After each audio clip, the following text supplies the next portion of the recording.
If I now select the side hair, move back into the hair panel, and create hair from this object, you'll notice that we have far fewer hairs to deal with. Much easier to sculpt. It'll also make it a lot easier if I don't have the ability to interact with my head geometry. I'll right-click and add it to my existing geometry group, as well as adding in the teeth and tongue and the eyeballs. Out of sight, out of mind. I don't really need the skeleton to deal with it all, so I'll just hide that as well as the camera and any curves I might be dealing with. Okay. I can also take the emitter objects and add those to my geometry group as well, just so I don't have to deal with selecting them by accident. Now I'm really left with just the pure hair. And the way I'm going to start styling is by using the combination of move points using the strand and tip tools. So if I wanted to start, I'd begin by grooming the hair on the side of the head. So all of the hairs that intersect where the top hair palette would be, I'll move into a tip mode, select all of those hairs, and I'll begin moving them backwards. Remember that hair is an IK system, so you can scale the hairs and all of the attributes will work as though it were an IK system. I can even use my M tool, my move point tool, and groom the hairs individually, which is usually my preferred way of grooming, especially after I've got the hairs moving in the direction I generally want.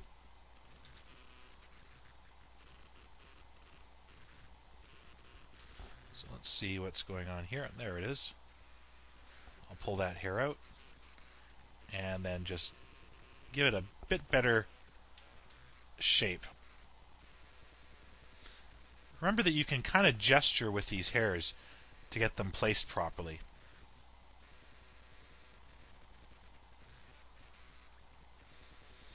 These are the hairs that will start to move down the character's head towards the back of the neck.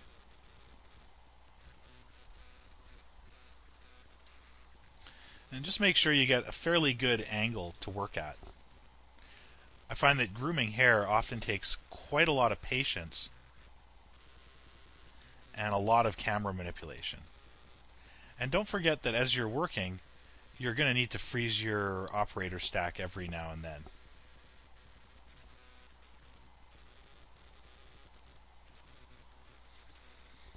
Okay, so I've almost got this part of the hair combed properly.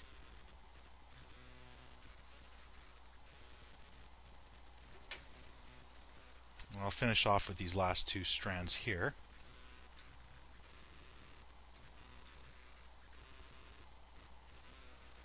And all we're really trying to do at this point is get a generic direction for the hair strands to follow. Remember, these are guide hairs, and all the other hairs are being interpolated through those guides.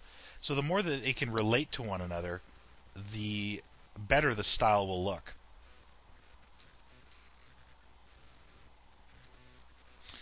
So the hairs at the back here, they're going to kind of move down the nape of the neck.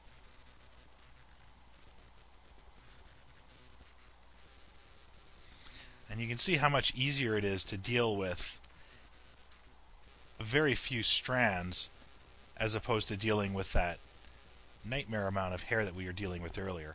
And again, that's still pretty typical, but the easier you can make your job, I highly recommend it. One of the things we can do with some of the hairs sitting around the ear here is we can enter tip mode, shift select the hair by the tips, and comb back along the negative axis.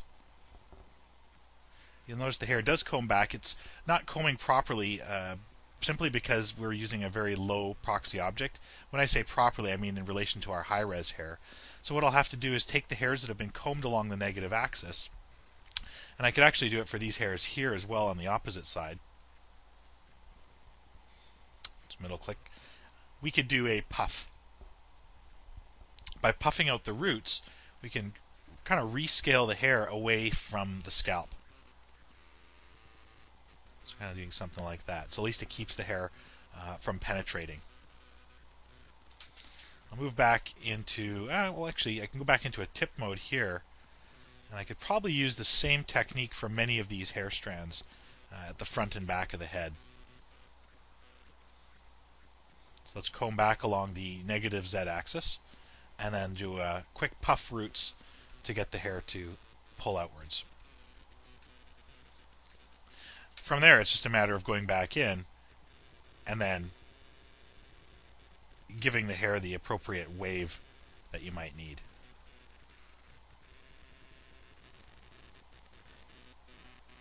Okay, that looks pretty good.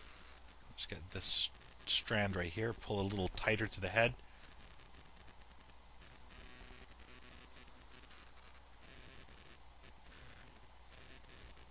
And get more of a flowing direction here. Do the same thing on the top and bottom. Again, get these nice kind of waves to the hair.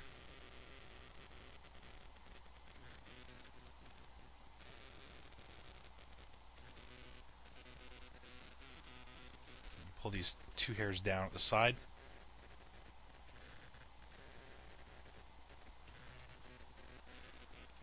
And these two hairs will enter tip mode. Grab both of those tips, and I'll comb them along the negative Y before puffing them out, and then restyling them with the M tool.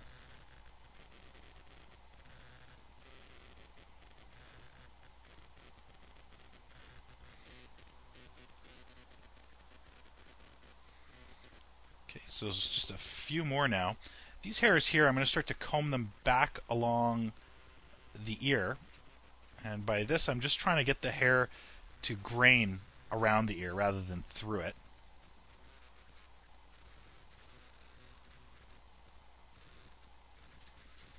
So let me just jump in a little closer. Kind of like so, maybe a little bit more. Could make it a little bit easier by grabbing these tips. And here we can now comb upwards.